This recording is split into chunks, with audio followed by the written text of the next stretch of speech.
I grew up in the country in pretty remote wilderness and spent a lot of time in nature. And I spent a lot of time, I mean, I think it's just natural that we're drawn to water, we're drawn to rivers and streams. And so I've just watched them, spent time with them my whole life. And when I went to Australia on exchange, I discovered river engineering was a thing. So that just got me really excited about it. um, that I could do something with engineering, something as a profession that was about restoring rivers and natural processes of rivers, not just from a utilitarian sort of function of rivers, but kind of what do rivers offer, the greater world. The Tucannon project and Finrock project, they're two different kinds of projects. Well, they're both about really a lot more floodplain reconnection. So it's about spreading the water across the entire floodplain most of the time, inundating more area more widely. In the Tucannon, it's interesting because my company it's called Wolf Water Resources, and it's about working with nature and partnering with people. So the Tucannon one is the tribes working with ranchers along this valley that's actually creating more space for the river, more wilding, and also giving them more irrigation to kind of compensate so they can still farm the land. They can still extract their livelihood, but kind of instead of fighting the river, which floods the fields, and if allow the river to flood the fields more often, more frequently, with a lot more trees and vegetation, and kind of can use their irrigated land more productively. And so that's really an important part of the work that we do.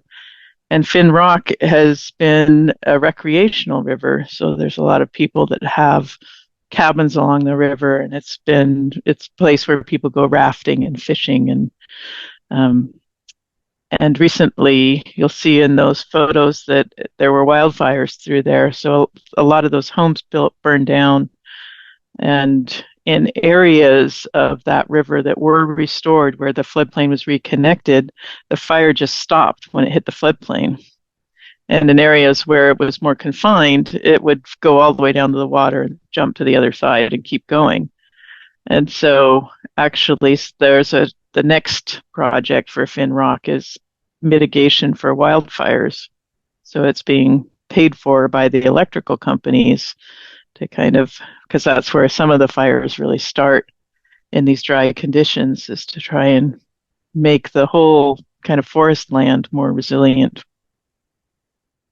In engineering, in the work that we do, we're really selling people, and people are the product that we're investing in. And so I really wanted to accomplish two things with that. I really wanted to actually raise the bar in terms of the quality of the work that we do, of take more risks, more innovation, and also to just really invest in people at all levels. I think originally I went into engineering because I wanted to save the planet and I did not want to deal with people because people are difficult and complicated. And I think I just realized about 10 years into my career that the solutions are not technical. The solutions are all about people.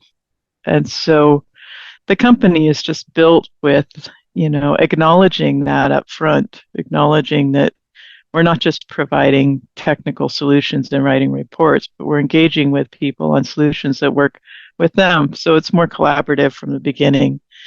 And then it's also really investing in the people who work there. So we're creating a culture that really invests in the whole person, kind of, and brings where everyone can bring their best and connect with each other and create solutions that work across different backgrounds, kind of both professional backgrounds, but also cultural backgrounds, and how we can solve problems in that way and bring new perspectives.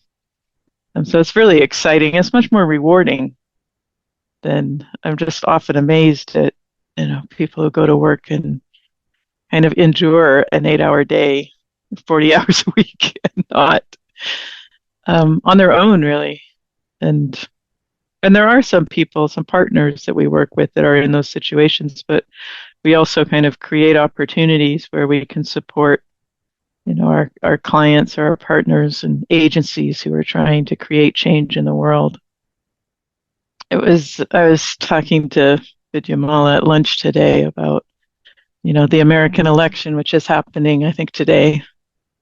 And, this way that we can, it just feels like the world is just, going,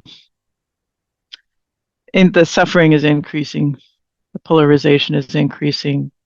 Um, there's threats of war and riots and, the disparity of wealth and all of this worldwide. And she was just saying, well, how do you live with that? How do you live with that?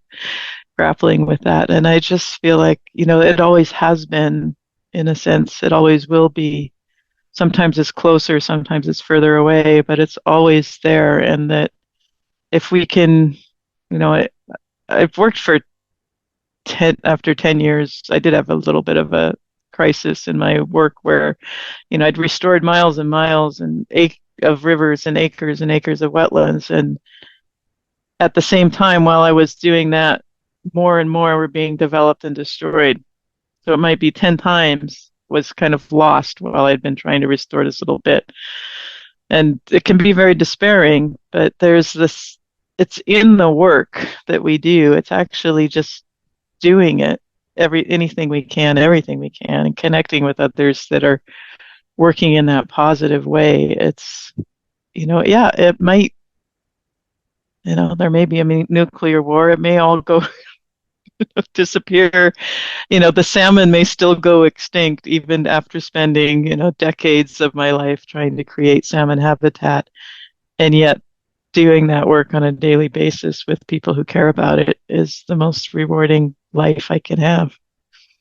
And that's just the realm of influence. And sometimes it feels like a bubble, but it's also something I can do to create a more positive world for people that I connect with on a every day.